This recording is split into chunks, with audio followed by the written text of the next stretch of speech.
Hi, everyone. This is going to be a special type of podcast this week. We are interviewing one of my very good friends, Tim, an upcoming author. Already has one book out, maybe having more out, if he doesn't procrastinate. Yay! Wow. There you go. You can introduce yourself, Tim. Hi, my name is Tim. My pen name is Archiver Butcher. As Snacky said, yes, I have a book. It is on Amazon. Joins Advent is part of the series An Observer's Destiny. And yes, there will be more books. Mm-hmm. Maybe procrastinating a little, but there's a reason for that, and that might be explored in this podcast. Sure. 7 more years until the second book comes out. No. Listen, it depends entirely on how fast you guys finish the D&D campaign. Oh, it's going to take us forever. No. I did the math. I did the math and everything. There's a chance that there's like another 40 sessions, and then we're done. 40 sessions, Tim? Yeah, We don't even do your session every single week. No. But when we do 2. Oh my god. I mean, like, it's about a year from now. We'll be pretty close to being done. So Also, Hector's here too. Hi, Hector. Hello. Yeah, I'm being interrogated by 2 people. Exactly. This is an interrogation, not an interview. By the end of this, she'll be interrogating both of us, Tim. Don't worry. Okay. Hands down. I'm being soothed. I will bring the writing crop out. Whoosh!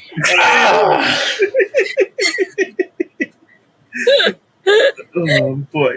All right. Wow, I didn't even think we'd get this far. Okay.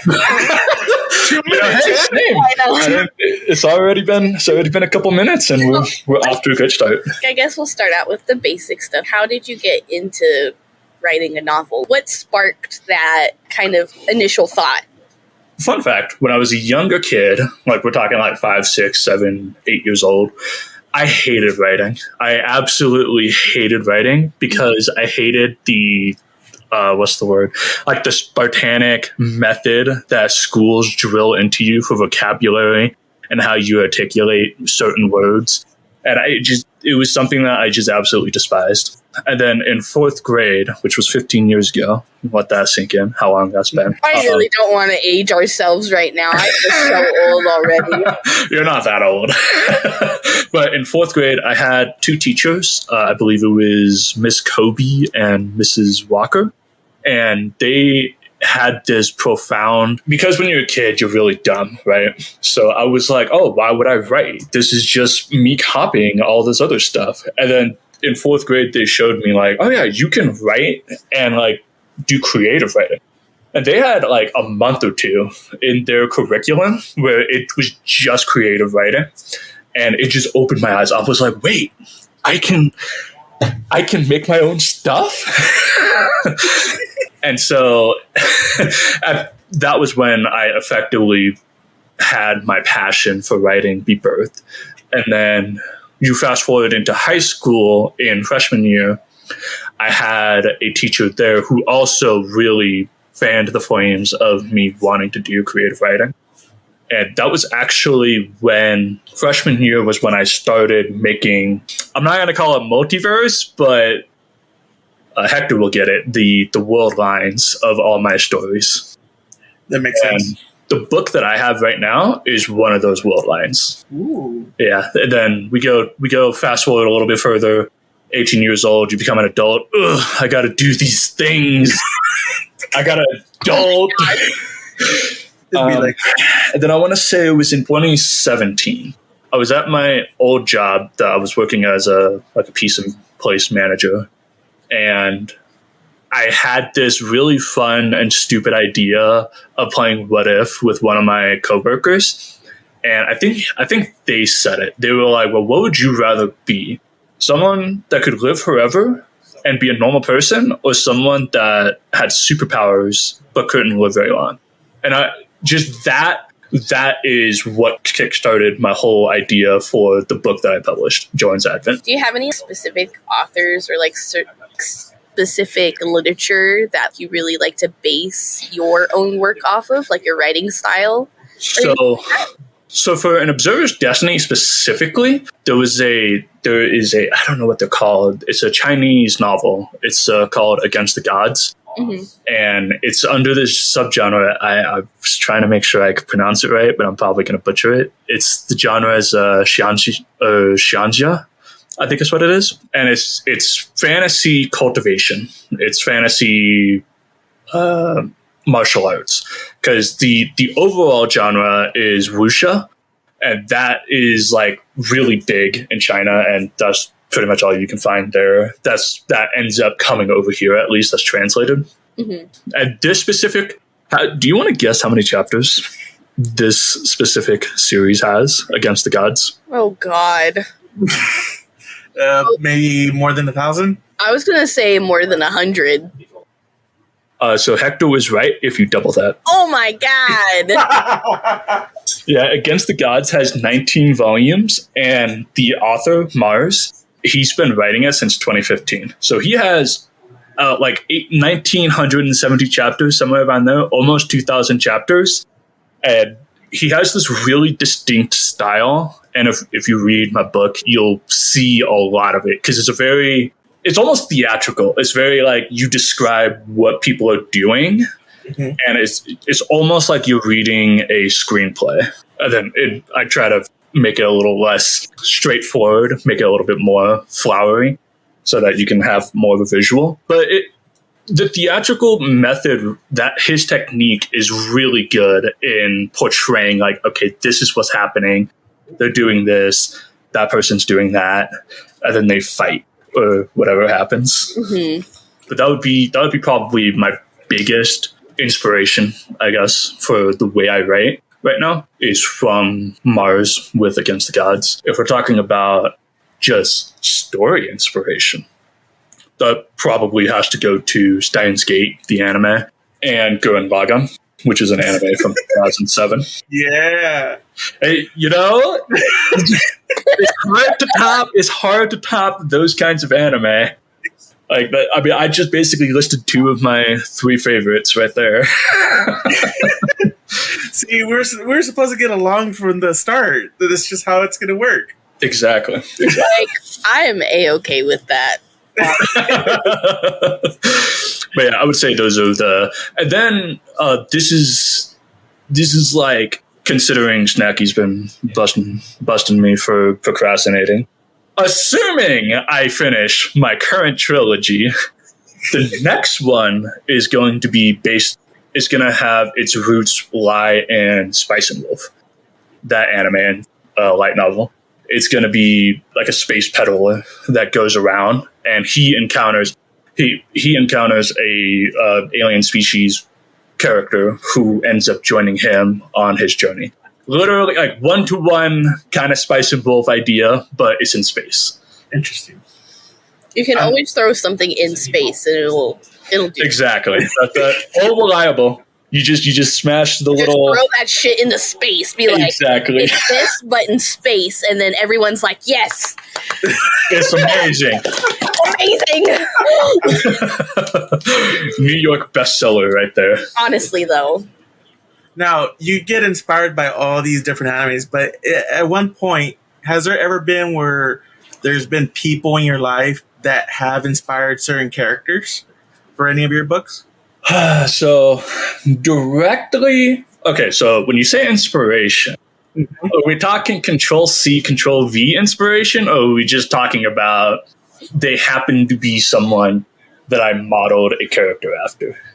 The second part, because I feel like the first part usually never happens. You kind of make some changes, so it's not completely copy and paste. Yeah, well, it's actually kind of interesting, because I feel like you could actually be very successful in copying and pasting characters, just people into characters, because the scenarios and the situations that you can put them in can be very different compared to what they've been through in real life.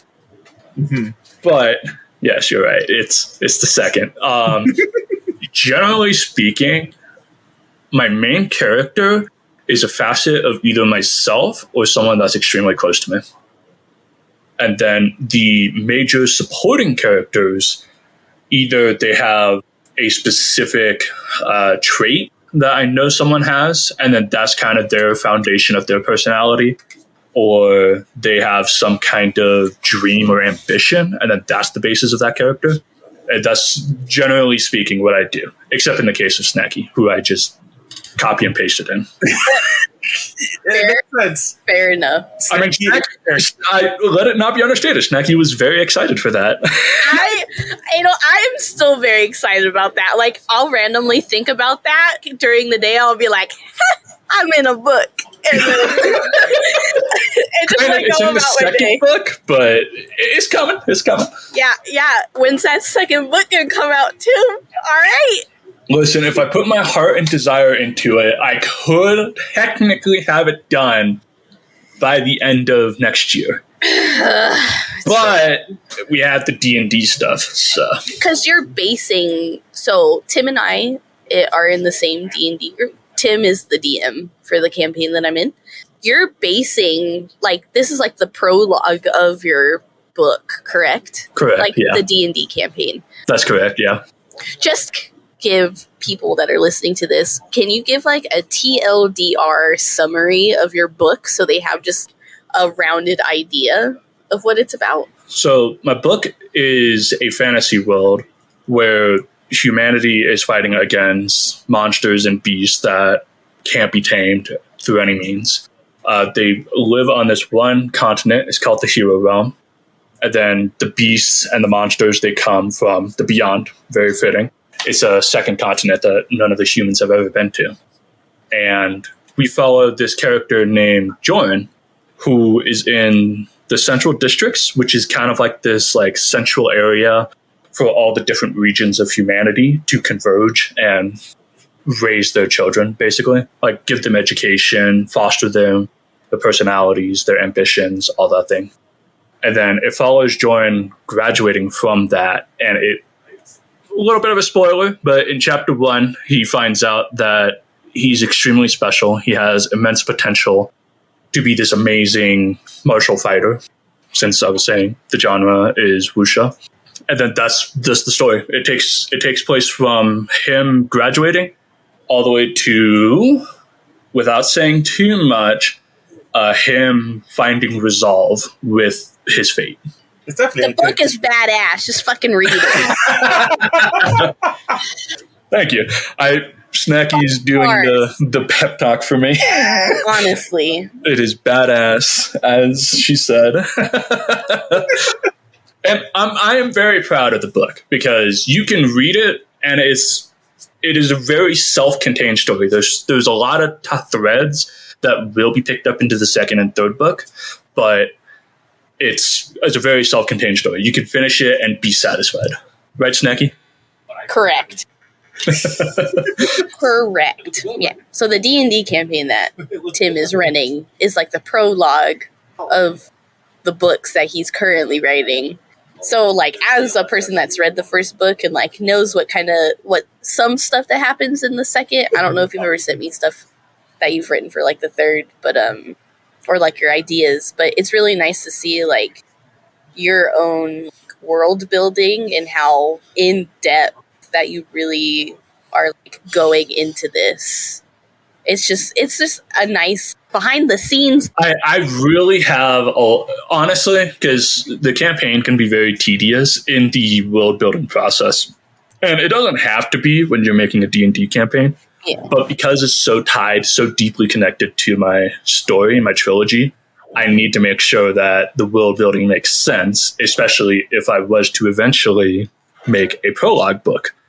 But yeah, it's one of my greatest pleasures of doing that campaign is sharing that back, like behind the scenes with Snacky, because she knows what's going to happen in the future in relation to the campaign. Yeah, Tim spilled the beans about the campaign. And listen, I was just like, in our last D&D session, people were saying things, and I was just like, yeah, because Snacky knows the truth of the world, essentially. It's like so hard to not be like, this is what we need to do. Tim told me this, but this is what we need to do. It's so hard not to say anything. Like with my character, like she talks to a specific like higher power, but she doesn't know who it is. And then Tim was like, "Oh yeah, it's this," and I was like, "Fuck!" And I just diabolically laugh in the corner, just Tim's like, "You know everything," and I was like, "I hate it. I would just want power."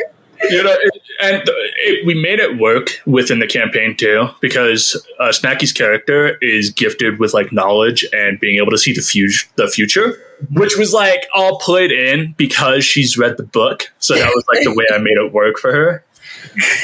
It's like a super vague future. It's like, this is gonna happen. Good luck, and then like it dips out. And there's like no rhyme or reason to it either. It's just like flashes, and I'm like, what am I supposed to do with this information? Well, I got to make it make a little sense. I can't just be like, oh yeah, you just know what's going to happen. Is knowledge power, or is knowledge just painful? It's a curse, that's for sure. That's the whole point of not just my D&D campaign, but also my book. Now, the first book, you wouldn't really get that realization, because the first book is very, very self-contained. Like I said, it just follows Jorn's discovery of self, his acceptance of his place in the world, etc., etc. Like, it's very contained in that. Mm-hmm. I know there's like a few fighting scenes or like training scenes and stuff. What was like the most enjoyable like scene for you to like visualize and then write down? That's a hard one. You just full disclosure, Snacky gave me some of her questions earlier so I could think about it. This was one of them, and I still can't really. Oh, I love this question even more. Pressure. Oh my gosh, she's shining this bright light on my face. Answer the question.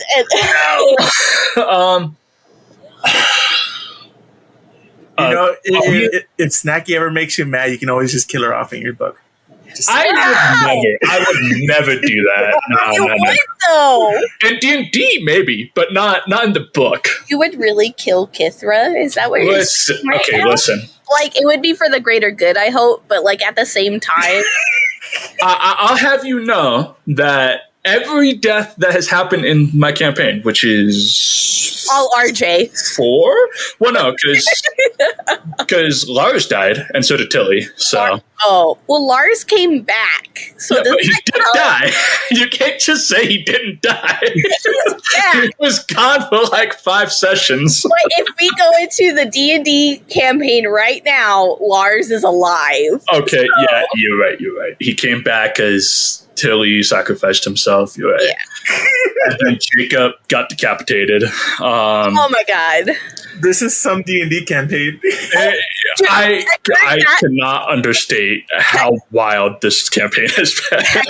The session where Jacob got his head cut off was the most intense D&D session I've ever been in.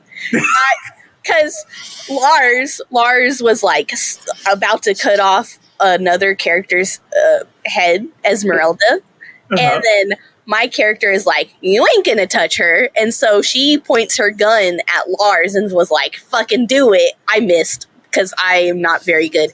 And no, you're good. It just, that was a really bad roll. To be fair, Jacob was the one that taught me how to use guns, and then the session later he like died. I was like, who's gonna teach me now? So my roles in it were not very good. Yeah. And so it was like the most intense like scene ever in my brain to experience in D&D. It was so refreshing though. I was like, I love this. Yeah. When trauma and PTSD starts forming, you know it was a good session. Oh yeah, hands down. But so this was all to procrastinate the question, which August or Snacky's gonna just throw at me again. Yeah. To be fair, you could have told me, hey, I don't have the answer for this. Don't ask me it. But but it's enjoyable. It's enjoyable. I'm having fun with this bright spotlight on my face as you shine it and shake it at me furiously. Beautiful. I tried to give him an out. I really did. Nah. I looked at you, shook my head, and just cut the rope. I'm going in. So, are we just talking about my first book specifically? Yes. Okay. So I would probably, the one that I had the most fun visualizing and putting in was the very last one with, this is awkward. I'll just say it is in chapter 25, which is the very end of the book. Okay. You know what? I'm going to jump to that chapter because if it's the one that I'm thinking of, it's also my favorite to read. Yeah, it's the one where they're in the center of the assembly. Yep. Okay, yeah. I know what you're talking about. That was my most favorite scene to visualize and write out, and that's one of the reasons why it's one of the longest fight scenes that I have as well. Because you'll notice in my book that the fight scenes are not drawn out; they're very concise. They have the thought process that Jordan's having while he's in it. And then it gets resolved, which is what most fights are like in real life in the first place. But as Snacky so enjoys, the weight of the fight is the context. Why is it happening? It's such a good scene. Like, Hector, if you're just going to read one chapter and not actually read the whole book, which I don't blame you, because reading isn't for everyone. But, like, if you were to read one chapter and not, like, obviously you won't know the exact context of what's going on, I suggest that chapter to its fullest. It's probably one of my favorite chapters in the book. It's great. I fucking love it. Well, okay, so let me throw you a question. What would you say is your favorite chapter of the book? I just told you what my favorite chapter was. Oh, you said one of, so I wanted to know if it was the most favorite chapter. Because I can tell you mine. Hands down. Yeah, tell me yours. It's chapter 8. Chapter 8. So, just a little bit of non-spoiler stuff. Joran goes to one of the major centers of humanity. Jeremiah. Israel. Yeah. And then he ends up, like, meandering through some political stuff, and he finds himself in a fight with one of the other individuals that are going to rise up into a political position as well. So this other person really hates him and is like, well, I'm going to challenge you to a duel. And so they have this duel where they face off each other. And it's my favorite chapter because I was going to say this would have been my second favorite fight to visualize, because it's the point where Joran takes his first step of his own will, of his own volition, to be the person that he needs to be. Because everything before that, he's kind of getting pushed around. He's kind of being told what he needs to do, and he's not really accepting it. In chapter 8, when he does this duel, he accepts it, of like, he's going to do it, even though other people are saying, hey, you shouldn't. And he says, no, I'm going to. And it's one of my favorite moments of writing, is where you can really see so clearly the moment where your character shifts from one version of themselves to another.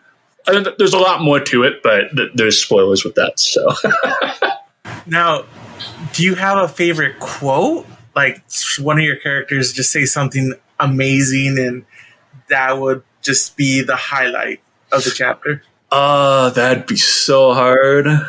Not because there's so many to choose from, but because there's one that one of my supporting characters tells Joran, and I don't have all the quotes in front of me, so I'm verbatim speaking it, but he basically, the character assures Joran, he's like, you're everything that this realm needed. You are the hero that we need.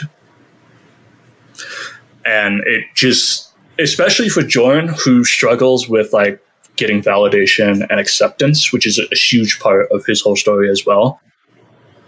getting that from this specific character means so much for him. And that's what finishes his metamorphosis to fully accept who he is. I get it. The audience would definitely need context. So this is for Snacky to once again be behind the scenes. This is like chapter 21, chapter 22. It's when they're in the fortress city, because they go. Joran goes around through this major hub, the Tureen metropolis, and the metropolis has 7 cities. I might be eating so much shit for not remembering how many cities there are, but how dare you? 7 cities, and effectively, Joran goes through each one, kind of like a little tour for the reader as well for him. And one of them is a fortress city that's way off on its own by the coast, towards facing where the Beyond is. And so over there is when all this is taking place. Trying really, we might need to do an episode where I could just fully be spoilers. We can definitely do one at a later time. So what's your process in making the maps? The maps? Yes. Ooh, okay. So, I might... I can't say too much about the map for An Observer's Destiny for this specific timeline. Okay. But in general, when I'm building like geographical maps, is what you're referring to, just to make sure. It could be even for your D&D campaigns, even. Okay, yeah. So the thing that I usually focus on is I'll make a continent, I'll make a world, and then I'll start like painting with like a continent brush, and then just start kind of letting it go wherever it goes. And then after that, if there's like a bay, like a huge dent in there, I'll reflect that on another continent, because continents move all over the place. So you'll do that. Yeah. And then for specifically An Observer's Destiny, I went a little bit more in detail. I even went down to the way the wind would affect everything. Interesting. And so that for An Observer's Destiny, the climates of the regions that are on the map is very particular to how the ocean would affect it. And then, of course, with the metropolis, it's right next to the lake, which makes sense because you need to have fresh water supply for a civilization. Mm-hmm. But yeah, there's a lot of consideration for just making the map look aesthetically pleasing in the first place. Yeah, it's not easy, because I know a lot of DMs out there, they just roll a bunch of dice and then they just start drawing around it, and that they just make a map. You know what? It's viable. Because then you also want to, because the way I do the maps, it also depends on the story, like the world itself. Is it a world that's peaceful? Has there been a lot of war, violence? Has there been magical disruptions or whatever? Whatever it might be, that can affect it. Because if it's like a really violent world, you could reflect that in the map and make a bunch of islands and make a bunch of like isolated places that have to go really far to find each other. And that explains why they're so xenophobic against each other. Like just little things like that I consider when I'm building a map. It's definitely a different perspective, because I'm trying to make a whole world as well. And that's where I'm stuck at, just trying to make a layout of the whole world. And I'm just like, wow, this is actually harder than it seems. So this is like one tip that I can give, not just for you, but also for the audience as well. Mm-hmm. And this goes to writing as well. It's super cliche, but hearing it just bluntly also helps. Take it one step at a time. If you're stuck on something, move to another thing and just build, keep progress going, because eventually you'll go back and be like, oh, of course I can just do this instead. And it's like, because it's a puzzle, and it's a puzzle that you don't know what it looks like until you put more pieces together. That actually is really helpful. Hey, that's what I'm here for. I'm trying to be helpful. Yeah, because I've always been the whole, okay, I need to see the big picture before I can look at the small pieces. Yeah.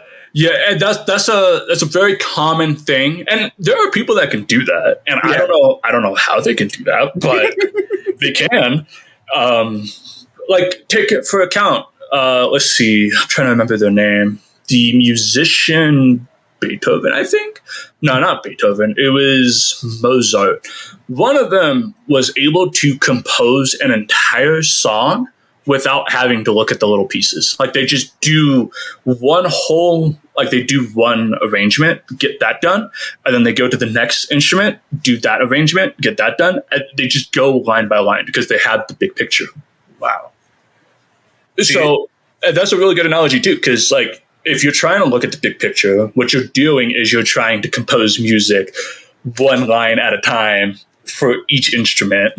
And you don't touch another instrument until you're done with the first one. Like, it's just, asking yourself to do that is such an astronomically difficult thing to do because of the focus and the discipline and the experience that you need to do that. So it's okay. It's okay to just take a deep breath and just one step at a time. That's definitely going to be helpful. Oh, man. Because you have no idea how much I've struggled just trying to put everything together. I have the whole storyline. I know how I want to end things. It's just, now I got to work on the beginning. Hector has been plotting this for months. Yeah. Well, okay, so we could tie that into what I did with my book. You have your timeline done. You have your world set up. And you've got your plot. You just don't know how to start it. Yeah. So then you just ask yourself. The way I do it is I'll either look at it from the perspective of what would be my pilot episode, or what would be the most interesting thing that could happen to start it off. And that's how I started my story. Is my character Joran, he's waking up. He's starting his day, but there's so much angst and tension in him already because he knows this is his last day of childhood innocence. Like, he fully understands that that's what's happening on this day. And then it goes, that's how I started. It starts with him with that tension. And then he finishes chapter 1 with the classic. He pulls out the card that shows his limitless potential, and that's the end of the first episode, and that hooks someone in, has them start devouring the rest of the story. Because I will like to say, Tim, the way that you write, it gives such a good visual representation because you're so descriptive with things. With the first sentence of your book, you can picture it right away. There's no like, oh, it could look like this, it could look like that. It's very clearly written and really does give readers like a perspective of just how things are. So I do commend you for that, because for someone that has like a super high imagination, when shit is like, it's like this, and this, and not like that, I'm like, yes, this is how it is. You know what's funny about that? Just a small tangent on you talking about that very first sentence, right? For my first book, I'm trying to get it edited for a paperback version, so people can have like a physical copy. Mm-hmm. But I want to make sure that it's done right. It's properly edited. Things aren't just grammatically incorrect. There was an editor that I was talking to for a little bit. Great guy, love him. Professionally, I think we just didn't see eye to eye on certain things, and this was one of them. He actually critiqued my first sentence, my first paragraph. Yeah, he's like, "Oh, this is a weak introduction," and I that was probably the only thing that I really just sat down and was like, "No, I'm not changing it." Like, I understand that why you feel that way, but I'm not changing it. And your reaction is exactly why. Because yeah, it is a little bit of a run on. It kind of goes a little too long, but it goes a little too long because it needs to. Like, for that introduction of the character, for Joran, you need to have this exact beautiful tapestry that's being displayed for you. And, you know, that kind of irks me. I really fucking love the first sentence of the book. I assume you read it, right, Hector? Yeah, definitely good. I agree with Snacky. It shouldn't be changed at all. Because it's just, especially with the way that it's written too, it's very intentional. Like, this is how Joran sees himself. This is how, like, it's just so much tranquility in where he is. And yet, he's so stressed about what's to come. It's just the best possible way I could have introduced him. I think the key issue with the editor, though, is that they already have like a set template of what works, and anything that doesn't follow that template, they don't want to work with. Exactly. But like I said, the great guy, I think we just didn't see eye to eye professionally with that. Yeah. But that was something that told me, like, not everyone, you shouldn't listen to what everyone has to say about what you're creating. Yeah. You should take, like, I took what he said to heart for my next, but for this story, I already had the way I wanted it portrayed. So it was respect people that are giving you opinions. It was like, get out of here. Yeah. But also, like, understand that your vision has value, right? Yeah. Don't let yourself get swayed by other people, which is a whole another topic that could be talked about. There's so much behind that door. Yeah. I'm in that same boat because I feel like I need a lot of feedback, but sometimes a lot of feedback is a double-edged sword. It could end up messing up your entire story completely. Exactly. That's why usually when I am writing something, I typically have something done. So what I usually do for my writing process is I'll do the elevator pitch. I'll build the outline of a general character, the general purpose that I have for, okay, so this is the elevator pitch. This is where it starts. This is where it ends. And this is everything in between I'm outlining. Generally speaking, I'll outline the first book, the second book, the third book, however many arcs or stories that there are that's going to happen that interweave through that. Once I have the outline done, that's when I start talking to people about it and be like, hey, there's this thing happening. I want to see what people think of so-and-so doing X, Y, and Z. And then you get feedback on that. Got it. Like, for example, the whole thing that I just said with the Spice and Wolf, but in space. I have a general outline done for it, and it's by no means a detailed outline at all. But I have key scenes for key, like, moments already in my head. So I can, like, approach people, be like, hey, so Peddler in space, what are we thinking about that? It'll be like Spice and Wolf that's teaching me, like, economics and stuff like that. Yeah, except maybe not teaching economics. I am definitely not qualified to teach economics. I'm barely qualified to talk about sword techniques. See, things like that makes you just want to go and research more about certain topics just so you can sprinkle it in. I mean, that's how I ended up finding out. I didn't know that wuxia had a subgenre called xianxia. I was like, oh yeah, it's just, I was going to come on here and talk about how it's based on wuxia. And I would have been lambasted for that. Because wuxia is like historical fiction, whereas xianxia is the fantasy version of it. Got it. So I'm like, oh, okay, let's make sure I get this right. Yeah, like you said, because once you start, like, really wanting to learn more about it, you just can't stop researching it. Yeah. And you want to just keep, because that's what ended up happening. I did my very first fight scene in chapter 6, I believe. Let me check. I don't remember all my chapters. Chapter 6 is the duel. That's my first, like, real sword fight, like, dueling scene. And I had to do a little bit of research to see like, oh, okay, like how does duel work? Because we see it all the time, but like, I'm writing it. You can't just see it. And there was a lot of, that was where I discovered that most sword fights don't last very long at all.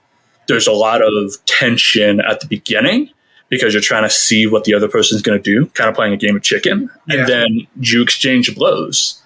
And then that's the end of the fight. Yeah. One of those blows is what's going to do it. And I made a little bit of a tweak to that with the very last fight in chapter 25, which is probably why it's both mine and Snacky's favorite fight scene. Because it's just, there's so much ebb and flow of the fight. Like, who's going to win? This person takes a lot of damage. This other person takes a lot of damage. And they're just exhausted, but they're still fighting. It's like that meme, that South Park meme. I ain't hear no bell yet. It's like the dad. Yeah, exactly. Exactly. But to answer your question earlier, Tim, I like skimmed through the chapters that like really stood out to me. And my favorite chapter is The Scream. Okay. Yeah. I had a feeling it would be that one. Wow. Because, okay, so there's a character. Okay, so let's backtrack a little bit. With my D&D campaign, it is a prologue, but it is, like, ridiculously far in the past prologue. Yeah. Like, it takes place centuries before my actual book takes place. So there is almost no connection between them, which is part of the reason why it works to be a campaign. Except one. And it's a character. And it's a character that you really get to know in the chapter, The Scream. Interesting. And I know for a fact that is Snacky's favorite character. So that's why I was like, yeah, I'm not too surprised. You know what? When you say it like that, yeah. Predictable. Honestly, though, Snacky's like doing the like pointing their fingers in together, twirling them, like yeah. But yeah, I had a feeling. And once you get up to those later chapters, there's a lot more going on as well. That isn't just subtle things like me just absolutely loving chapter 8 for all the subtle things, especially because a lot of the earlier stuff in my book doesn't get paid off until the later books, which is interesting because all of the later stuff in my book gets paid off. Of course. What was some of your other questions, Snacky, that you had? Snacky. Oh. You're the one with the bright spotlight in my face. I'm blind. I can't see anything with this yellow light. This is too much pressure. How is this too much? I'm the one chained to a chair. I know. We're holding Tim hostage for this. Exactly. This podcast. He's in the corner with a light shined like on him at all times. I've got that straight jacket on. Just like the SpongeBob episode. What color is my underwear? Oh, best questions. So I guess, like, what advice would you give to future writers? Like, I know everyone's different in starting out, like, their journey of writing a book or, like, a series, a novel, etc., etc. But what's, like, one core thing that young writers should keep in mind when they're in the process? So I've already given the advice of just take it one step at a time. Mm-hmm. Mm-hmm. That's a very practical advice. And generally speaking, if you're really wanting to focus on writing and honing your craft, you will eventually run into more practical advice. Like, what's his name? Sanderson, I think. I'm really sad I'm blanking on his name. He's this super popular author, and I'm just completely dropping the ball on him. But he's written, Brandon Sanderson, he's written quite a bit of books, and he has like a whole series on YouTube for like, what should you do practically? So I'll give more of esoteric advice, if that's okay, with my interrogator. Yeah. No. Okay. Yeah. No, you have to answer my questions to a T. No, you're not outside. Well, then my answer is just look up Brandon Sanderson's tip series on YouTube. He's got a bunch of those. Find out why you're doing it. Like, have a reason. And whatever the reason is, it's okay. It doesn't matter if you're doing it because, you care about getting it written so you can make it adapted into a book, into a movie. That was something that I had a ambition of when I was younger. Getting fame, that like making money, or if it's even as simple as just like you just like to write, it's okay. Just have that reason, accept that that's your reason, and just have that be your guiding star, because it can be very hard for you to center yourself and focus on why you're writing and, making the story that you want to present to the world. It's extremely difficult to find that discipline, as Snacky busted me up for earlier, because I procrastinate sometimes. The most important thing that you can have is being focused on why you're doing it. Yeah, that makes sense. I get it. I'm not a writer. I'm not writing anything specifically, but I'm more working on games. That's my passion. That's the thing, right? It's even if, because you're still writing. Yeah, I'm still writing. Is because like you're not a quote unquote author like me, but you're still developing a world. You're still developing something that you wish to present to someone or to the world. Like, I feel like that would just go hand in hand. Yeah, exactly. Like that. I think because the question was for young writers, but I would say this is true for just anyone that wants to create. Anyone that's developing some sort of storyline with world building, etc., characters, blah blah blah. And even beyond that, because I don't know if you guys know Porter Robinson. He's an artist, like a musician artist, and in 2016, he's the one that made the song "Shelter." Oh wow!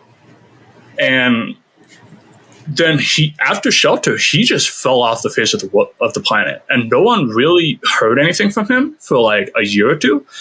And then we started hearing about, like, he was doing stuff, like he was presenting music, creating music, but he himself have came out and was talking about how he got frustrated with his creations because they weren't as good as he wanted them to be.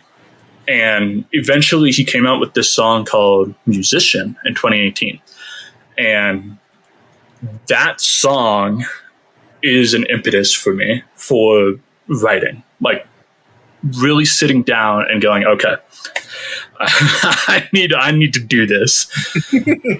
Because I'm not going to go through all the lyrics, but the song very much speaks to anyone that is struggling with not even just writer's block, but creative block.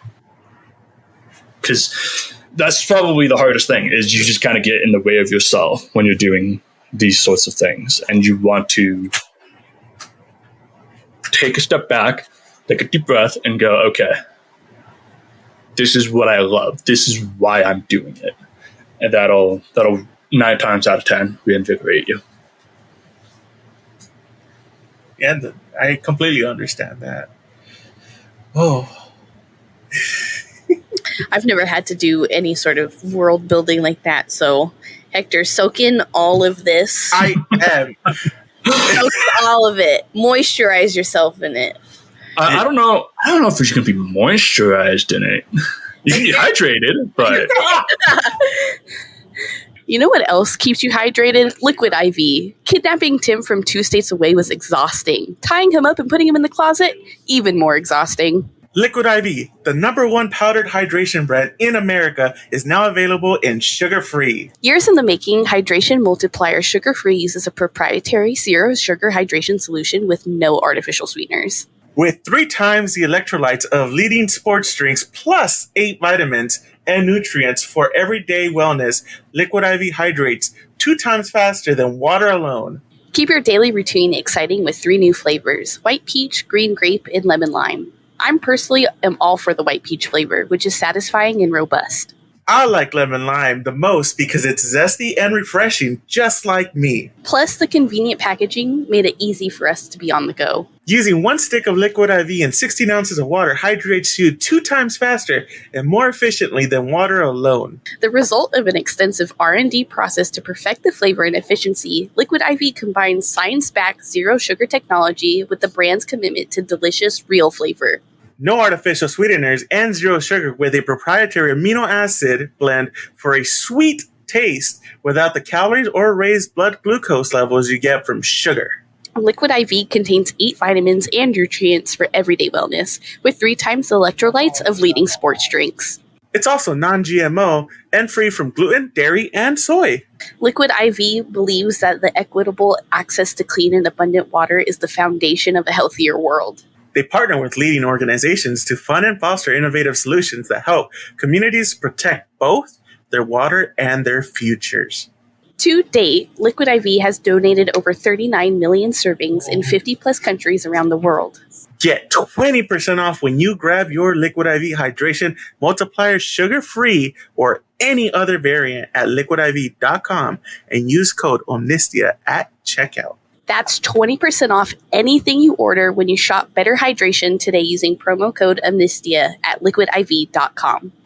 This is a really weird interrogation. I'm hydrating them. I'm giving elixirs of wisdom. Well, I mean, even for you, Snacky, like, because you crochet. That's a form of artistic expression. I feel like that's debatable because, like, I feel like with certain projects, like, you read a pattern and then, like, you just copy the pattern, you do it, blah blah blah. Well, I mean, but if you really boil it down, the way you become a great artist in the sense of drawing is you mimic first and then you start expressing yourself afterwards. Fair, that's fair, but also I feel like crocheting does not hold a candlelight to writing a story or creating a video game. I feel like that takes a lot more. Well, it's more like apples and oranges because with video games and story building, it's much more cerebral. It's much more of a mental exercise. Mm-hmm. But crochet there's a lot more physical technique as well. So that should still be valued.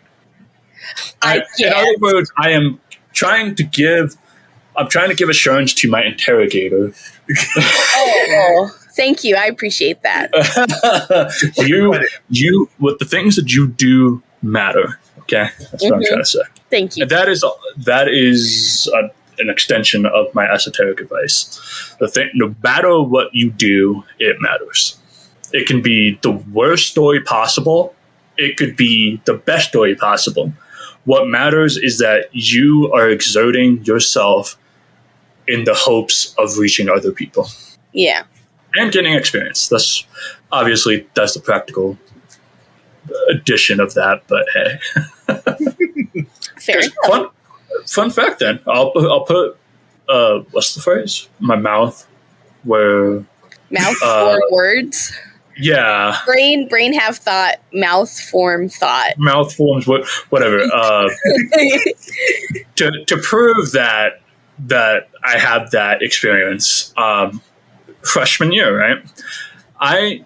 For freshman and sophomore year, I actually wrote an entire book back then. Like, technically speaking, this book that I published is my second one that I completely finished from start to end. The first book I scrapped. It's completely gone because it's still part of these world lines that I'm effectively building. Yeah, but the version of it that I had, I just completely scrapped because what mattered to me after the years started piling on, like 6-7 years afterwards, I was like, you know what? I'm not going to do anything with this. This isn't that good. But I got the experience of finishing a book from start to end.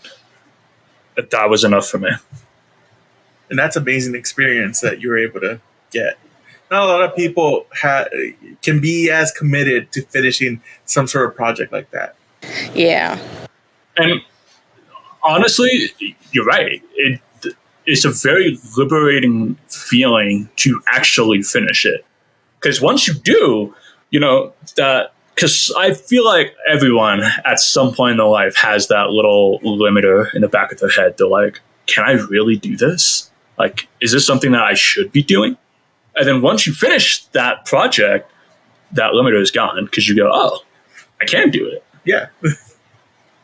It's the same thing like when the first time you go on a roller coaster, the first time you go skydiving. I have not gone skydiving, but examples. The first time you go hiking, like there's a lot of things that you're not sure that you can do until you actually do it. Yeah. So they're just looking at the big picture and then they get scared of that giant picture. Exactly. Because, if you asked me right now, hey, how's it feel to have finished a book? Just absolutely bonkers. What? I finished a book? If I could go back 10 years ago to talk to my younger self, he'd be like, did you though? Did you really finish a book? Did you really do that? We both know you really struggle with procrastination and actually sitting down and finishing something. Like, did you really do this? And I would be able to be like, yeah, here you go. Smack the paperback book in his face. Eat shit. Motivate him by telling him, yeah, I did it 3 years earlier than I did. And I think that was probably my biggest obstacle mentally, aside from the idea of, can I actually publish a book? Because that was my next limit.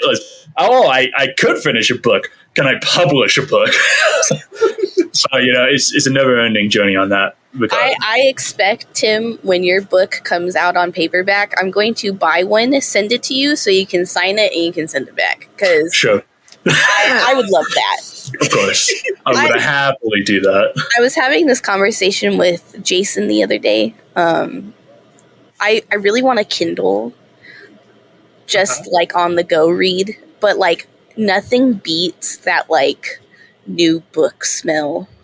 Yeah, like, exactly. Having it physically in your hands and just like, yes, this is going to make me cry and feel so many emotions. These dead trees make me feel alive, like type of way. Yeah. And you know what? In that regard, because I'm sure people are wondering, like, oh, so what's your reason for writing, huh? Because I went on that whole esoteric thing. Is that exactly what you just described, Snacky? Is that desire for me to be able to express, to make people cry? I exactly. get it. No, yeah, exactly. No, if I can make even one person moved by my desires and dreams and ambitions that I put into my story, that's enough for me. You know what? I will accept that answer. That is a good answer. Cool. AKA Snacky won't beat me up. AKA what? Yes, it AKA Tim's a sadist. Got it. Listen.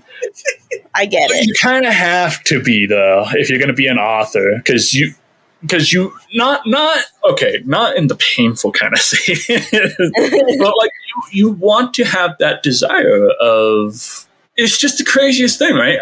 I can put something down on dead trees. Someone else can pick it up and read it, and it evokes emotion. It's such a beautiful thing to me. For the longest time, I was actually thinking about being a radio host or something like that, or a podcast host, for example. Oh my god! What a coincidence! What a coincidence! And part of that is because there's that desire to not exert your will, but to prove that you're real. Yeah. No, I feel like Hector can kind of relate to that. Hector wants the group to be remembered even when we're gone. Yeah. Like, Hector's all for, like, placing our digital footprint everywhere. All right, you ready for this, Hector? Yeah. I'm about to just give you my second revelation to that specific leaving a legacy. Oh boy. I have come to accept that even if my legacy is forgotten, the emotions that I have given will span through time. Wow. Tim hitting me with the deep facts. it was a thing that I came across, like, because Snacky, I think you saw there was it was like my very last Facebook post that I did. I think it was in like March or February, maybe April. It was that was what it came from, was me realizing, because okay, so for the audience, the post was talking about memories that I had with my family, specifically with my grandmother, my mom, and my father. And the second half of the post was me talking about how even if I am forgotten, even if my stories are forgotten, crumbles with the dust of time, just without a trace, I no longer exist. It's still fine, because my attempts to be a good person, to be benevolent to and kind to who I can be kind to, that will carry on, because whoever I am kind to will share that kindness, and in that way I will leave an echo, if you will, across the rest of time. Just a little bit of a deep fact right there. I'm just spinning them. You know, it resonates with me. I was hoping it would. As soon as Snacky told me that, I was like, it's time for me to drop this down here. Let me just drop this real quick. My motivation right now, just to keep the normal podcast up and running, we kind of mostly use it just as a diary. And for my motivation, it's just, I have something to listen to when I'm in my retirement home. Just relive all my entire life, basically. So, it's kind of funny, because that's kind of how I feel about my stories as well. You know what? We're in the second half. This is the deep part of the interview. Yeah. Because I get asked sometimes, not very often, I get asked sometimes if I want children. And I really don't, for various reasons that are political and should not be talked about on this specific interview. I completely understand. But I kind of see my main characters as my children. Like, I see the stories that I give as my children. Because, I mean, what are children if not the extension of your hopes and dreams? Yeah, I can see that. So, yeah, we're really getting into the trenches now. No, and I think it'll be like an amazing feeling when you have this huge fan base or community that are just infatuated with your books. And I'm sure that's going to be like a tremendous feeling. It's going to be weird. It's going to be really weird, because okay. It would be awesome, obviously. Yeah. But it would be really weird, because I think sometime in my early 20s, I kind of just went, you know what? If I don't ever get famous in my lifetime, that's fine. Because this kind of ties into Snacky a little bit. I already know that I've affected at least one person with my stories. Oh, yeah, of course. And so because obviously there was that motivation when I was younger, like, oh yeah, I'm gonna get famous, people are gonna love me, I'm gonna be rich. Don't ever write if you want to be filthy rich, by the way.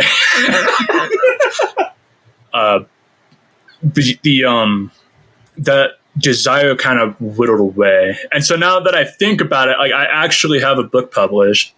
I'm pretty sure once I get the second and the third book out, like, that will really pick up steam on it. And, just even an interview like this here or there. It's just such a weird thing to think about because I already get so much spiritual enrichment from just Snacky. And then you're telling me I got to expect, like, if there's like a phantom of 1,000, that means there's at least 10 more Snackies. So it's just like, I can't fathom how I will be so spiritually refined that I will be like, yes, I have reached transcendence. I think just, because I don't know about you guys. I have had a really hard time with like the idea of celebrities and fandoms in so much as me being a part of it. Like, I don't like walking up to people and be like, yeah, I know you. You're from that show. And it's just, oh my gosh, it's so awkward. I completely agree with you with that, Tim. Like, 100%. Just at this year's Renaissance Festival, Hector knows, just at this year's Renaissance Festival, me and Jason follow these cosplayers, and they ended up being at the Renaissance Festival. Our friend Max had to go up to them and be like, "Can my friend take a photo with you?" It was just like, I can't do it. I literally, so my dad took me and my sister to Star Trek Con, for like 5 or 6 years in a row.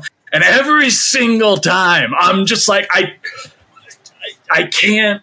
It's so awkward for me because I know that they get weird interactions from people. I don't want to be one of those.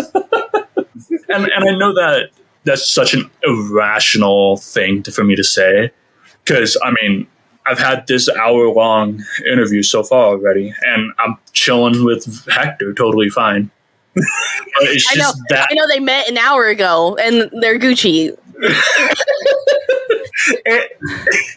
To be fair, I'm pretty easy to get along with. Yeah, but I mean, if you're a celebrity and you're a really good celebrity, there's a good chance you're easy to get along with too. It's just, there's just so many factors. Like, oh, they've been here for like a whole day already. They look tired. Oh, I shouldn't bother them. It's just so, and then to flip that around to where it's me that someone will think about in that way is just such a, I just, no. No. It's just such a weird psychological thing to internalize. Hector at one point wants us to get like panels at cons and stuff. I'm like, we will get canceled. The whole group is like, we will get canceled. Don't do that. Why would you guys get canceled? You know how much stuff Hector has to cut out of the podcast? But I mean, to be fair, it's only like a specific few people that he's like, you know what, I gotta edit that out. But if we ever did like a live thing, oh God, we get canceled on Twitter within seconds. And this is why you do a live one where it's another interview with me. True. This has probably been the cleanest podcast that we've had to date. Really? Yeah, that stays on topic. Well, to be fair, it's kind of hard to waver off topic when from the very beginning we're like, yes, this is an interview about the book, about being an author, and just a little bit of a finagling with the cosmic esoteric things. If you would meet our other friends, they would definitely find a way to go off course. Oh, jeez. Oh, my gosh. That's why when we were, like, setting this up, I was like, it'll just be Hector. That's it. I'm like, anyone else, it would be too much. Like, would not be able to talk about the book at all, or D&D at all.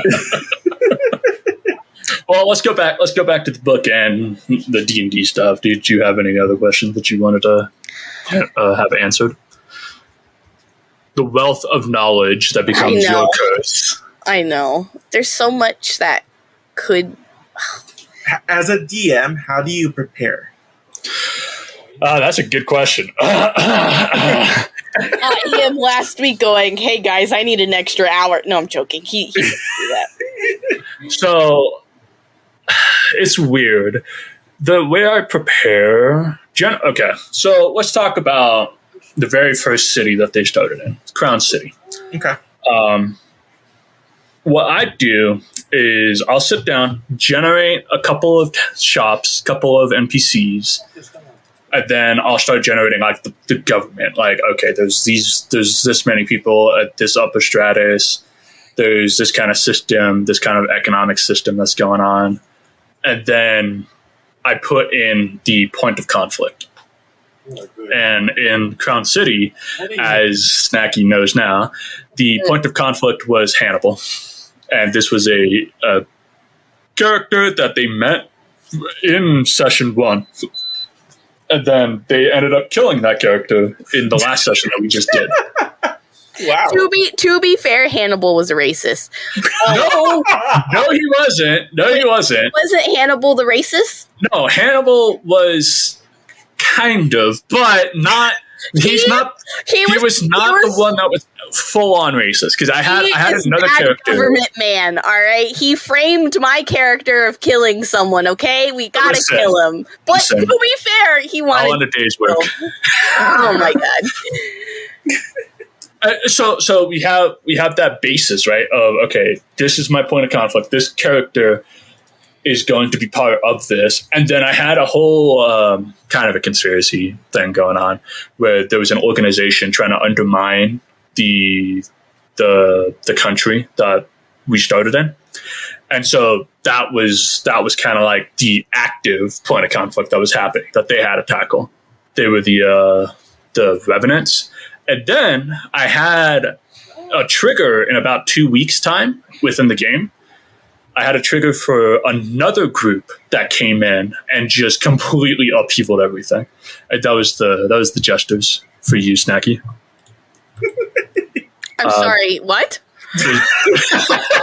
So the Revenants were my first like point of conflict. Like, this is what the campaign will be about for a little bit. Uh-huh. And then 2 weeks later, within the world, like in World's time, the Jesters were going to come in and they were going to upheaval everything. That was going to happen no matter what, whether you guys kept going or whatever. And then you guys had to deal with that. And then eventually, that was all I had prepped for that section. I had nothing else done. There was nothing else. I had the cities, I had the map, and then I had like the world structure, but I didn't have anything else done at all. And then I just sat back, waited, saw what was going to happen. And then once they resolved what they were going to do in here, I asked them, so what are you guys going to do next? And then they made a plan and they went and did the next thing. And then that's when I started prepping for the next thing. So the way I do, because I know that there are DMs that just sit down and just pull out a notepad, 15 tabs of documents, and they're like, all right, chapter 1. So I have a question, Tim. Was there any point in the campaign where you were like, I wasn't expecting them to do this. This was not part of the plan. You already know which one that was. You talked about it. Oh, the one with Lars? Yes, because that's the reason why I was so tense, because that wasn't just me being silent. That was me just being like, what the fuck are we going to do after this? So in our campaigns, we have like our video cameras on and stuff so we can like see everyone. I specifically remember Tim just like sitting there like just watching, I was shocked. 1,000-yard stare into the video camera. Just, I don't know what we're gonna do. Yeah, and to this day, I still don't understand how I managed to make it kind of work. There was so much I pulled out of my ass in that moment. I was like, yeah. Okay, so in the moment, we had player character Lars decapitate one of our other player characters. I'm not going to get into why. It just happened, okay? And then we have Snacky on Kithra and another player character, Esmeralda. And just the decapitation alone, I'm just sitting there like, because how do you resolve this? So then I had to kind of bullshit, be like, there's a force field. And you guys can't go past it. And then Lars was like, okay, well, I'm going to come back from that. And I'm like, there's another force field. And it worked because there were two supernatural beings that were in play in that moment. One that was on Lars and one that was on the rest of the party. So I was like, okay, this kind of makes sense. This works.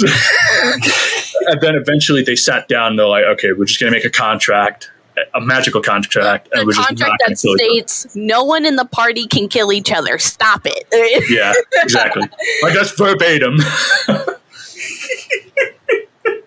And that is how I saved my campaign from being completely derailed.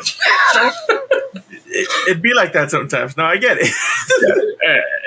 And by far, Snacky, that is the one moment that I've just genuinely, I'm like, what the fuck are we gonna do here?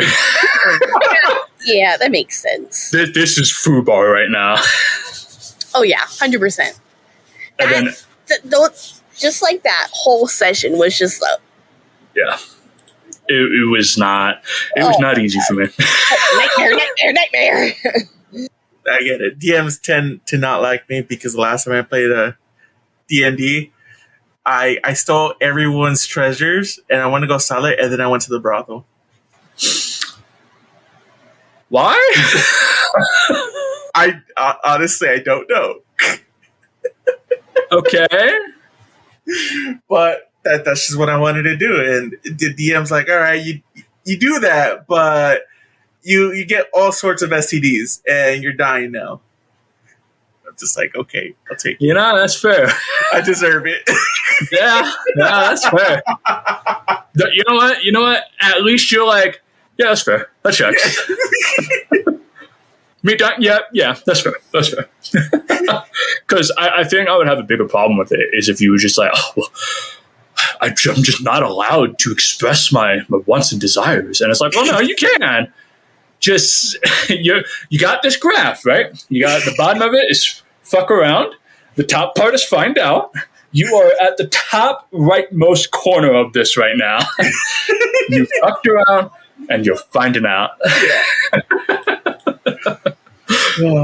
But to be fair, it was like our last session, and I just wanted to end it with a bang. That's fair. That's fair. That was a bang. Yeah, I did get a bang. I hate both of you. You can't hate me. I'm stuck in a chair with a straitjacket on. It's canon now. It's canon. This was what we started with. I am finishing with this. It definitely isn't like 4 states away from Hector and I. And no. I am in that recording studio, strapped to a chair. Oh yeah. Because obviously the podcast has a beautiful, fancy studio. Yeah, it does. We have. I'm swiveling in this $2,000 gaming chair. It's amazing. Except I'm strapped, so just imagine that. You know what? To reassure everybody, we've been giving him water throughout the whole podcast, and maybe like a saltine here and there. So no. We've been adding liquid IV into his water. Exactly. We want him to be hydrated. For 20% off. 20% off. You can get it too. Use code Amnestia. 20% off. Yep. I love this. This is great. I'm getting it for free though, so don't worry. He's taking all the flavors no one else likes. It's okay. Exactly. Imagine.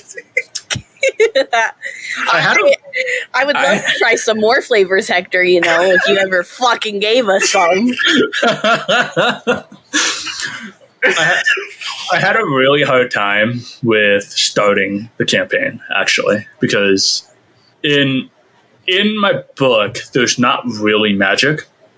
There's some, in the sense that you can have okay, so the humans in my story, when they reach the age of 18, they get this assessment, the exam, and it gives them an idea of what their potential is. And it's a deck of cards. There's the heart, club, spade, and diamond. Yeah. The heart is like you have an affinity with elements. So you can like control either ice, lightning, earth, that kind of stuff. Very much like a la Avatar: The Last Airbender style. And then club is... I am really trying to make sure I don't fuck this up. Because I say it in the first chapter. It's completely explained in there. The club is like an attribute of your physical body. So sense of smell, sense of sight, strength, reaction, which is speed, that kind of thing. So, and then diamond is a specific attribute of the mind. So those are like psychics, kind of, in that way. So they could do like telepathy, telekinesis, that kind of stuff. And then what was the last one? Spade? Yeah, spade. Yes, spade is kind of like, you can do any of them, but you're not that good at them. So it's like a downgrade version of any of the other cards. But you can quote unquote choose your path, kind of thing. It's definitely an interesting concept, though. Yeah, it was a very specific concept for like setting everything up. Mm-hmm. And first and foremost, that was kind of the whole point. Was okay, so they have this kind of system, and it's very much inspired by the Divergent series. I don't know if you guys have read that or watched the movies, Divergent. I remember reading the series. Yeah, like the very beginning is like literally that. It's one for one. Like you have the main character go up, they get tested, they find out that they're not suitable for anything, and that just kind of throws everything off. For Joran, it's a little different, but it's the same fundamental kind of system. But yeah, there's no magic. It's just you have this affinity with a certain element or attribute of yourself. D&D has a lot of magic. Yeah, no, I get it. D&D has so much magic to the point where I even jokingly made a refrigerator magical. Because why the fuck not? And it works. It's okay. It does. And so that was probably my hardest barrier was, okay, I am making this. And I kind of already said from the beginning that I wanted this to be like a prologue, like a prelude. And just to kind of let everyone that was in it be like, oh, wow, like we're part of something, you know? Especially for Snacky. Like, oh, wow, I'm part of something. And it was really, really hard for me to be like, okay, yeah, there's magic. Yeah, sure. And I think about, we've been playing for like, 2 years now? Yeah. Something like that. It's been like 2 years. So about halfway through last year, so about 6 months in, I figured it out. I figured out how everything was going to work, how the ending was going to happen. I'm like, oh yeah, I'm cooking. I'm really cooking right now. Pen's on fire. The PC's on fire. Everything's on fire. And yeah, that was, I would say, was probably the most difficult thing. And one of the reasons I would not recommend another author trying to do that unless they had a fully functioning magic system.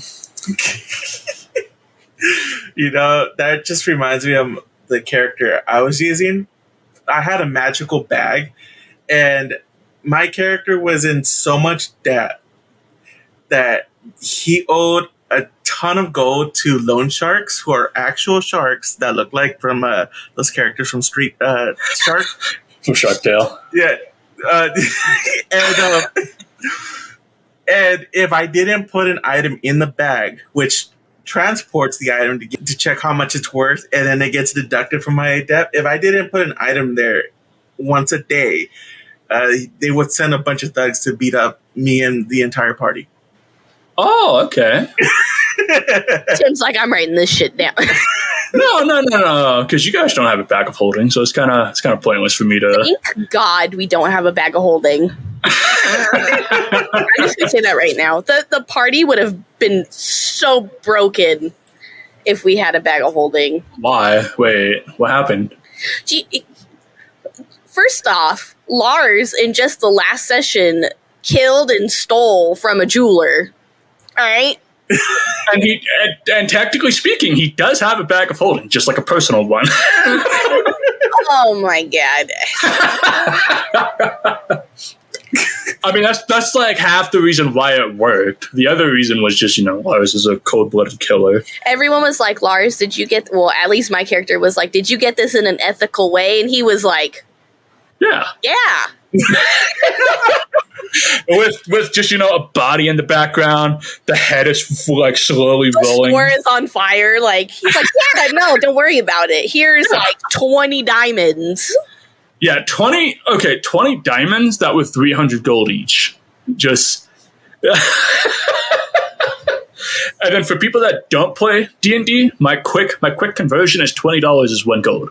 So if you want to do the math. Well, at least we know if one of us dies, at least we can get resurrected, I guess. What do you mean, I feel like they're just dead. Wow. Yeah, they're probably just dead because there's a lot more happening in the city. Yeah, so you're saying you wouldn't let Jazzmeyer...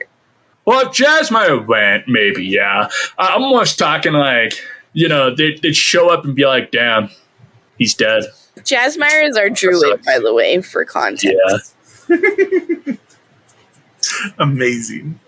We have 8 people in the group? Wow, that's a pretty big group. It's a really big group. We have, so the way we do the campaign is because we have 2 people that can't always play. Mm-hmm. So when they're home and they're able to play, we play those weeks. And then when they're gone, we play one of our other guys' campaign. Right now, we have a new DM that's doing his campaign. He's phenomenal. He's doing great. He has so much fun doing it, and it's so obvious. It's so obvious to see that he's having so much fun. Because he just really gets into it. Amazing. He's a bit of an inspiration for me because he's very physical with what he does. So I'm like, okay, I should do that too. He very much uses body movement to express things. Yeah.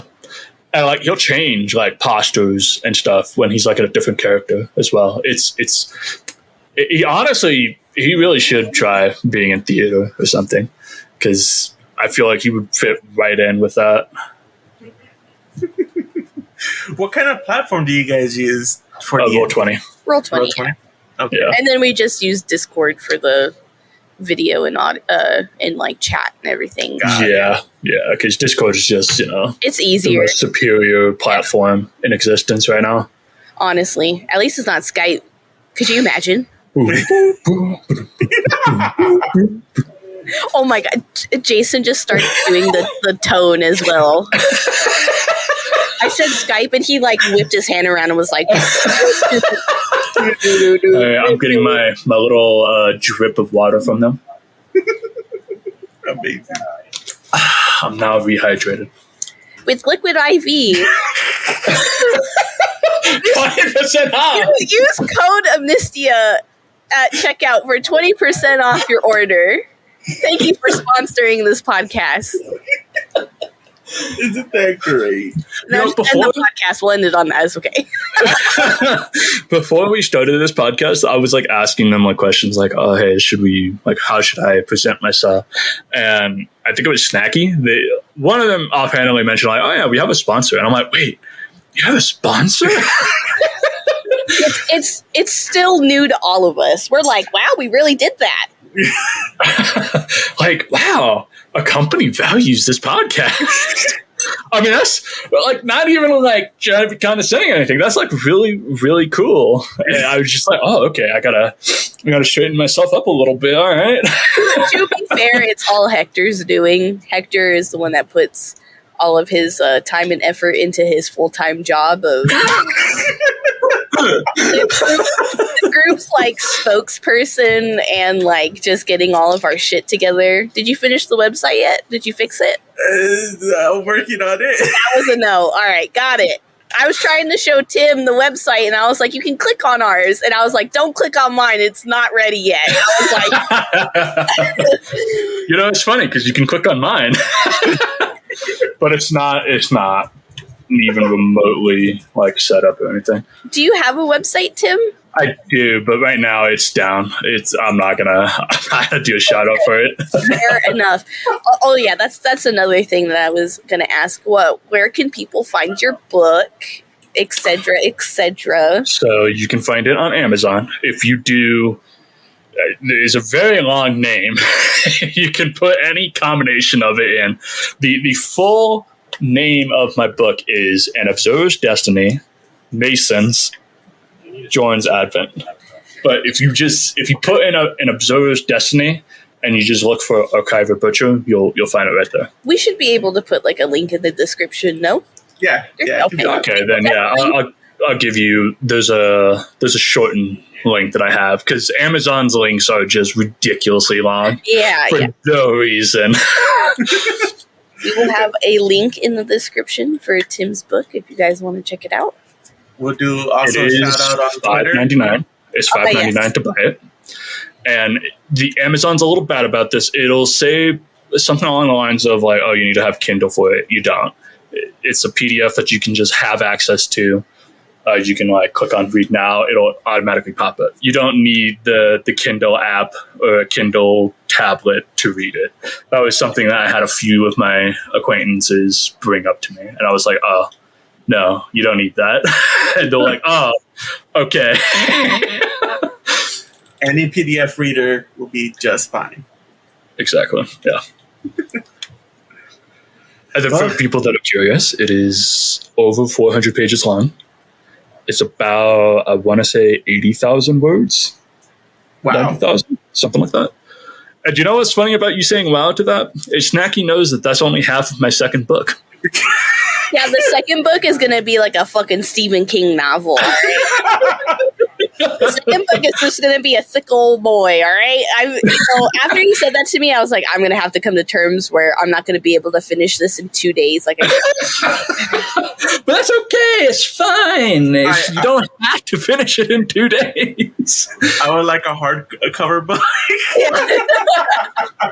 Oh my gosh, no! Because I think my paperback I'm gonna make $10 or $12 probably, somewhere around there. But then for the second book, it's gonna be like, all right, $15, $20.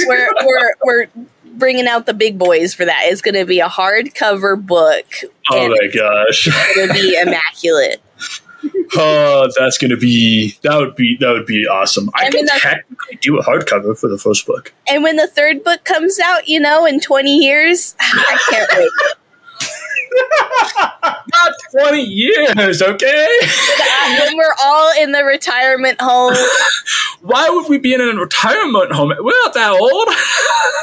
My body feels that old. Okay, you know what? That's fair. So does mine. Book releasing in the year 2054. Oh yeah. It's so interesting that you brought up that specific year.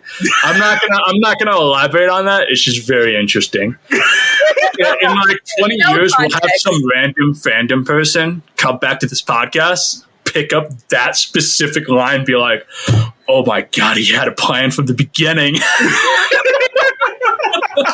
This is fantastic. And to that specific person in the future, I had it planned since freshman year. Wow. I guess I already knew about it. Yeah, it's basically I've had the timeline set up, and like how I said, it was world lines. That's intentional because there's all the stories that I will write have divergent points of where like future stuff can happen, or it's at the end of a divergent line, and this is like the finale of it, which is what this book is. My trilogy is a finale of one world line. If Snacky doesn't die in 2054, I'll be. I'm sure. In the book. No, not even in the book. Hector has been plotting my demise for quite a while now. This is my cry for help. Hector is going to. So, for legal reasons, if Snacky does die in 2054, I may not have had anything to do with it. Oh my god. Snacky, I need you to say you drop all charges for me really quick, just into the mic. I don't think I can say that. I don't think I'm capable of saying that. I mean, you're capable. You just don't want to. Yeah. I don't know about that. I'm pretty confident. I believe in the me that believes in you. Maybe Tim also wants me dead, so... No. Like I said, legal reasons, I may not have had anything to do with it. And that's why he's on the chair. Yeah. Speaking of, I'm going to have my next dribble of water. It's like where we're feeding him water like through those hamster water bottle thingies. That's exactly what I was thinking of too. Yeah. That's exactly what I see. Yes. Got to keep the illusion up. I think my favorite part of that whole gag has been kind of like proving what you said about I can put up a scene and you have it in your head visually. Yeah. Like, I hope that people have had that visual idea as well in their head. Him strapped to the chair, being fed by a giant hamster water feeder. The whole studio is just in a giant hamster cage. White straight jacket. I would like to put this henceforth. All of our interviewees will be strapped to the chair with a large hamster water feeder. Oh my gosh. So if there's anyone else that's interested of being interviewed with specific topics, let us know. You'll get strapped to a chair, all right? Can't confirm. It's been a blast. In our comfortable $2,000 gaming chair. Exactly. It'll be all set up for you when you get here. It'll be great. Do not worry, the water contains liquid IV. You will be hydrated the whole time. As I have been. Can confirm, once again. I definitely do not have a telecommuter in front of me telling me to say that. Well, before we end this, guys, do you guys have anything to add? Yeah, I was going to ask if you had any idle questions to give. I think we covered quite a bit today, and I'm very satisfied with how this turned out. I even threw quite a few more questions that weren't even on the list. Thank you for that, Hector. Yeah, I was very excited with all of those as well. I think they added quite a bit. It was mostly for me, though. Hey, listen. I just need to help one person. And I have lived my purpose. Well, there you go. Well, thank you, Tim, for taking time out of your night and doing this. I truly appreciate it. Of course, I had an absolute fun time. For legal purposes, I was not strapped to a chair. I was here of my free will. I had a very fun time doing this, like, truly. Snacky offered this to me, like, 2 weeks ago. Oh, yeah, 2 weeks ago. And she was like, hey, so I do this, right? Would you be interested in, like, hopping on for an interview? And I'm just like, yeah. That's all I needed to hear. Yeah. And here we are. We finished it. For the beginning. I'm very, very happy with how this came out. I hope Me too. all of you that are listening enjoyed your time. I hope that your interest in my story is at least above a 0. Wow. But with how much Snacky was raving on it, I don't think I needed to add too much to it. It's a real fucking good book. I would highly suggest people read it. Go check it out. Once again, we will put the link in the description, so easy click and find. Do you have any socials for like your writing stuff? I mean, you can look up Archiver Butcher on Twitter. I do have a handle on there. It is currently completely ghosted because there's not much that I can add on to it. But if you wanted to, sometimes I go on there. And in the future, I will probably put up a Patreon if people are interested in it. After 20 years and his third book is... No. Okay. Let's break this myth right here, right now, all right? It'll be at least 15. I'm so sorry. No. D&D campaign ends. I will have that second book done within the year. All right. I'm going to hold you to that. So within like a year and a half, and then I will confirm nor deny that. Don't worry.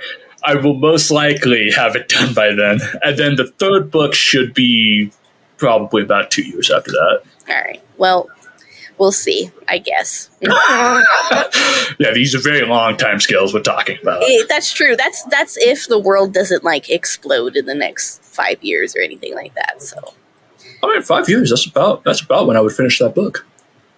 We'll see. Okay. Thank you again. Okay, yeah, you're right. Yeah, like I said, thank you for having me on. Yeah. It was nice meeting you too, Tim. It was an absolute pleasure meeting you, Hector. I can understand why you were. I could see you being the host of this podcast, and I'm like, yep, you've got the spunk. You got the makings of greatness in you. Oh, thank you. I love this. All right. Well, thank you all for joining us. Oh, wait. Snacky's the one that's leading. So yeah, true. Snacky gets to take me out of the straitjacket.